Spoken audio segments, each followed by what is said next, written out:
Welcome back, children. This is second part of your video concerned to the same topic, that is history chapter second, the Russian Revolution. Official view. Let us study source D, that is in box. Official view of the opposition to collectivization and the government response.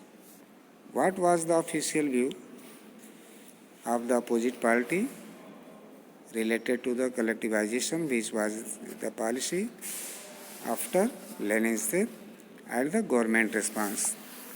So for that, what was the answer or response of the government? We have to see it. From the second half of February of this year, in various regions of the Ukraine, mass insurrections of the peasantry have taken place, caused by distortions of the party's line by a section of the lower ranks of the party and the Soviet apparatus in the course of the introduction of collectivization and preparatory work for the spring harvest. What type of preparation was made during the spring harvest?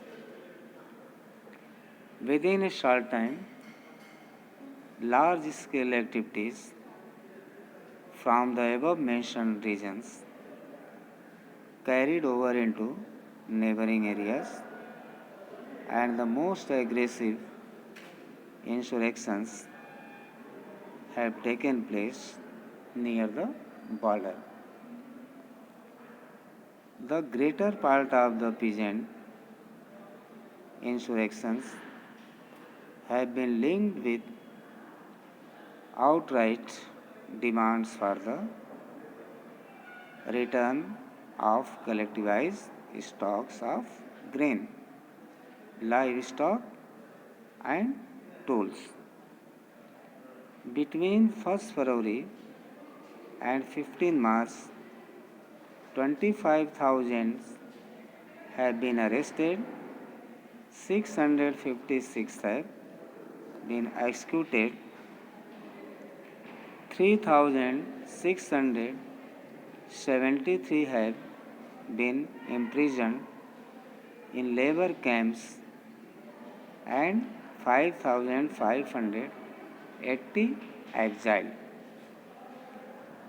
Report of K.M. Karishan, President of the State Police Administration of the Ukraine, to the Central Committee of the Communist Party on 19 March 1930. This is a report on the same ground issued by the President of the State Police Administration. On the same ground, we come to know about the truth of the incident. Here, which we had left already, it is also to discuss. Many within the party criticized the confusion in industrial production under the planned economy and the consequences of collectivization.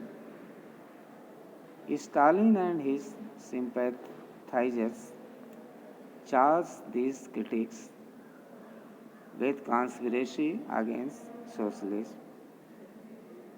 Accusations were made throughout the country, and by 1939, over 2 million were in prisons or labor camps. More were innocent of the crimes, but no one spoke for them. A large number were forced to make false confessions under torture and were executed. Several among them were talented professionals. So, this is the story of the present Russia of that time. So, see, let's discuss it. This is a letter written by a peasant who did not want to join the collective farm. To the newspaper Kestiskai Gazeta, means peasant newspaper, that is a Russian name.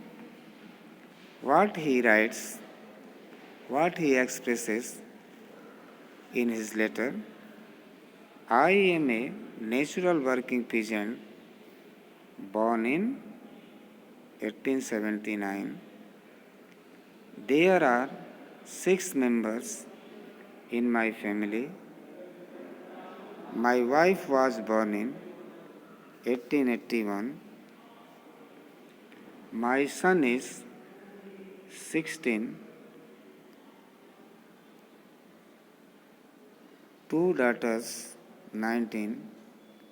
All 3 go to school. My sister is 71.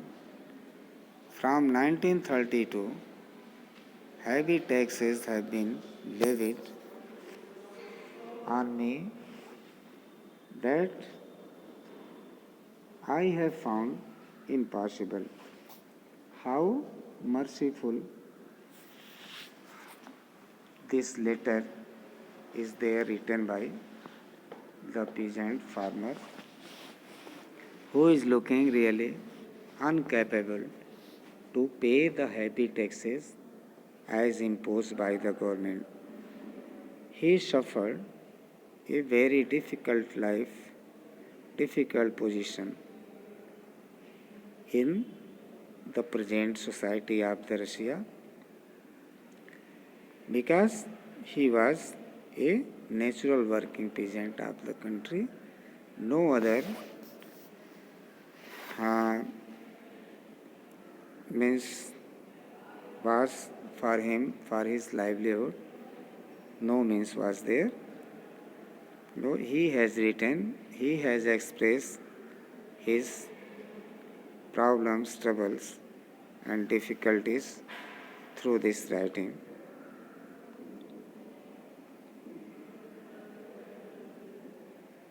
From 1935, local authorities have increased the taxes on me, and I was unable to handle them, and all my property was registered.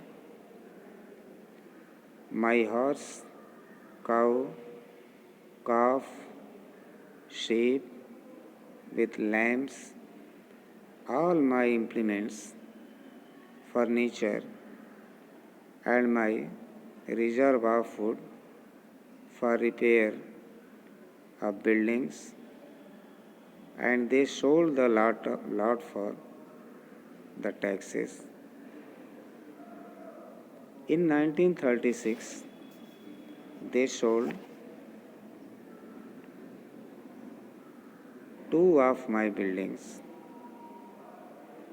The kolkhoz bought them in 1937. Of 2 huts I had, one was sold and one was confiscated. Means he had nothing more to pay the taxes. To pay the taxes, he had sold all his property, which was the source of his livelihood for his family. Yet he could not pay the taxes as imposed by the government. He also told mercifully, I had, one was sold and one was confiscated. Means kolkhoz 93 of 2 huts. He had 2 huts. which one he had sold to pay the taxes and one was confiscated, means taken by the government forcefully. Athanalis Deovorki Frevnev, an independent cultivator. From V. Sokolov, this is written in 1930. So this letter shows that the people of Russia those days led a very difficult life in the society. They were forced to pay the heavy taxes as imposed by the government of Russia of that time. In this way, we can say that Russian society, which was found those days, not enjoy good status there in their country. Rest we shall discuss in the next video next time. Till then, thank you.